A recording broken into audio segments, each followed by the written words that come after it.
আচ্ছা, ভালোবাসা কি বয়স দেখে হয়? হাই, আমি সুদীপ। সবাই আমাকে মনের বৈদ্য বলে চেনে। আজকে উৎপল নামে একজন দাদার ভালোবাসার গল্প তোমাদের শোনাবো। আমি তোমাকে একটা কথা বলতে চাই, মানে আমার ভালোবাসার গল্প। একদিন রাত 12টার সময় আমি কলকাতায় কাজে গিয়েছিলাম। সেই সময় মেসেঞ্জারে তার সঙ্গে আমার পরিচয় হয়। সে আমাকে বলেছিল তার ফটো ও ভিডিও এডিট করে দিতে হবে। আমি রাজি হয়ে আমার হোয়াটসঅ্যাপ নাম্বার দিই। সেখান থেকে আমাদের কথা বলা শুরু হয়। কয়েকদিন কথা বলতে বলতে আমি তাকে ভালোবেসে ফেলি।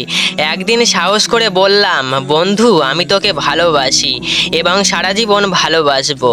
সে আমার বয়স জিজ্ঞাসা করলো। আমি বললাম 18। তখন সে বলল আমি তার থেকে অনেক ছোট। আমি বললাম, ভালোবাসা কি ছোট বড় দেখে হয়? কিন্তু সে আমার ভালোবাসাকে গ্রহণ করেনি। আমি বললাম, তাহলে বন্ধু হয়ে থাকিস। এভাবেই বন্ধুত্ব চলতে লাগলো। একদিন দেখলাম সে অন্য একটা ছেলের সঙ্গে কথা বলছে। বিষয়টা আমার ভালো লাগেনি। আমি তাকে জিজ্ঞাসা করলাম, আর সেখান থেকেই আমাদের ঝগড়া শুরু হয়। এক সময় সে আমার সঙ্গে কথা বলা বন্ধ করে দিল। প্রায় 1 মাস পর আবার মেসেজ করে জিজ্ঞাসা করলো, কেমন আছিস?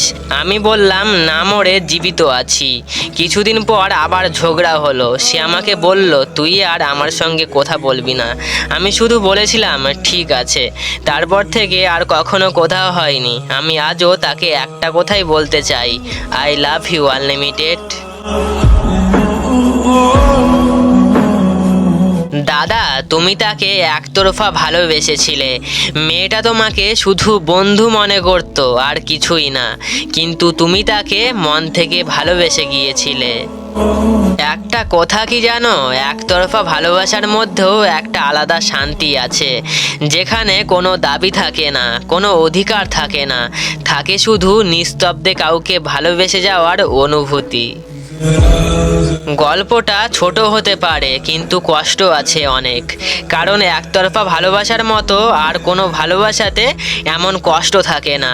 আমাকে যদি কেউ জিজ্ঞাসা করে সব থেকে কষ্টকর জিনিস কি, তাহলে আমি বলবো একতরফা ভালোবাসা। আর হ্যাঁ, তোমরাও যদি চাও তোমাদের ভালোবাসার গল্প আমি আমার ভিডিওতে বলি, তাহলে আমার Facebook page Sudip rides follow করে ডিএম করে দাও। হয়তো তোমাদের ভালোবাসার গল্প একদিন আমার ইউটিউব চ্যানেলে আপলোড হবে। আর হ্যাঁ, সাবস্ক্রাইব করতে ভুলো না কিন্তু।